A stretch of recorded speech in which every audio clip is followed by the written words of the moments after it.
નમસ્કાર મિત્રો, મારી પીઆર ગુજરાતી ચેનલમાં તમારું સ્વાગત છે। ગુજરાતમાં વધુ એક વાવાઝોડાની આફત તોડાઈ રહી છે। હવામાન નિષ્ણાત પરેશ ગોસ્વામીનું આ અંગે નિવેદન સામે આવ્યું છે। અરબ સાગરમાં એક વરસાદી સિસ્ટમ બની રહી છે। તે સિસ્ટમ વધુ પણ મજબૂત બનશે, તેથી તે સિસ્ટમ ડિપ્રેશન અથવા સાયક્લોન એટલે કે વાવાઝોડા સુધી પણ પહોંચે તેવી શક્યતાઓ દેખાઈ રહી છે। ગુજરાતમાં નેતૃત્વનું ચોમાસું પહોંચે તે પહેલાં પ્રી મોન્સૂન એક્ટિવિટી થવાની પૂરેપૂરી સંભાવનાઓ છે। અત્યારે અરબ સાગરમાં એક વરસાદી સિસ્ટમ બની રહી છે। તે સિસ્ટમ વધુ મજબૂત પણ બનશે। અત્યારે અરબ સાગર સંપૂર્ણ સક્રિય છે, જેથી 22 તારીખ સુધીમાં ગુજરાતની અંદર વરસાદી એક્ટિવિટી થાય છે।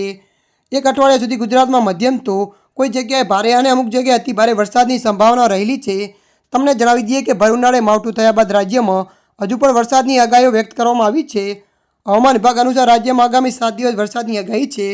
21 મે બાદ રાજ્યમાં વરસાદની ગતિમાં વધારો થશે, તેથી અનેક શહેરોમાં મેઘરાજા મન મૂકીને વરસશે। ત્યારે મિત્રો હાલ માટે આટલું। મળીશું નવી અપડેટ સાથે। જો તમને અમારો વિડીયો પસંદ આવે, લાઇક, શેર અને સબસ્ક્રાઈબ કરી નાખજો। ધન્યવાદ।